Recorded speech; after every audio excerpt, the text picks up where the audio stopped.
तुमची भेट झाली, मात्र प्रकाश आंबेडकरांनी आज पत्रकार परिषद घेतली आहे. त्यात असं म्हटलंय की तुम्ही जालन्यातून निवडणूक लढवायला नकार दिलेला आहे.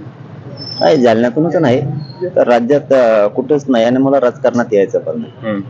हा माझा विषय आहे की समाजानं जे ठरवलंय काल 24 तारखेला ते आपण सांगितलं होतं की नको आपल्याला याच्यात विधानसभेला बघू, परंतु समाजाचं म्हणणं होतं 7 महिने आम्ही ऐकलं, आता एवढ्या वेळेस तुम्ही ऐका, आपण उमेदवारी करूया म्हणून त्यांना सांगितलंय की तिथं आलेला जो 2-3 लाख समाज होता यांचे म्हणणं आहे हो, परंतु गावागावात करोडो मायबाप मराठा समाज राहिले, त्यांना जाऊन विचारा आणि 2च प्रश्न विचारा, आपण निवडणुकीत उतरायचं का, जायचं का, आणि एक उमेदवार अपक्ष म्हणून द्यायचा का, 2च गोष्टी गावागावाला विचारा. तर विचारणं सुरू आहे. 30 तारखेशिवाय कुठलाच निर्णय होऊ शकत नाही. तुमचा 30 तारखेला निर्णय झाल्यानंतर तुम्ही आणि प्रकाश आंबेडकर एकत्रित प्रचार करणार आहात असं त्यांनी सांगितलेलं आहे. 30 तारखेच्या नंतर काही होऊ शकतं, काही होऊ शकतं, कारण 30 तारखेला काय समाजाची भावना काय, भूमिका काय, कारण याच्यात काय असतं बघा, सामाजिक आंदोलनाचं अंग वेगळं असतं आणि राजकारणाचं अंग वेगळं आहे. आणि समाजकारणात सहजासहजी एक मत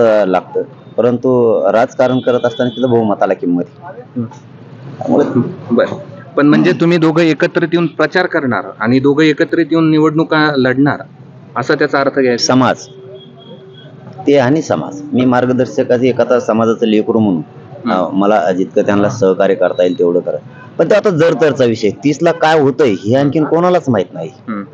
समाजाने सांगितलं तर दोघं एकत्रित प्रचार करणार आहात किंवा प्रचाराला जाणार आहात किंवा एकत्रित उमेदवार उभे करणार आहात. आता जर तरला आजच उत्तर द्यायचं म्हणलं तर याला परिपक्वता नाही म्हणता येणार माझी सुद्धा राजकारणातली, कारण आपल्याला जसं आंदोलनात हलकं घेतलं होतं आणि ते आज ह्या टोकाला आलंय सरकारच्या चुकीमुळं, तसं त्यांनी राजकारणात सुद्धा आपल्याला हलकं घ्यायचं काही कारण नाही, परंतु आज जर तरला उत्तर देणं म्हणजे हे बरोबर नाही होणार. पण तुमची भूमिका नेमकी काय प्रकाश आंबेडकरांविषयी? नाही, एकदम चांगली, त्यांना मानतो, त्यांच्याबद्दल आदर आहे, तो कायमस्वरूपी राहणार सुद्धा आहे. पुढे काही हो, येस हो, नो हो, 30 तारखेला काही हो, त्यांच्याबद्दलचा आदर आहे तो आहे. आणि तेच नाही तर सगळ्या समुदाय जवळपास एकत्र येणार आहे. तशा रोज बैठका सुद्धा आहे, कारण आम्ही कुठं तुम्हाला काय लपवतोय, कधी कधी लपवलेलं सुद्धा नाही.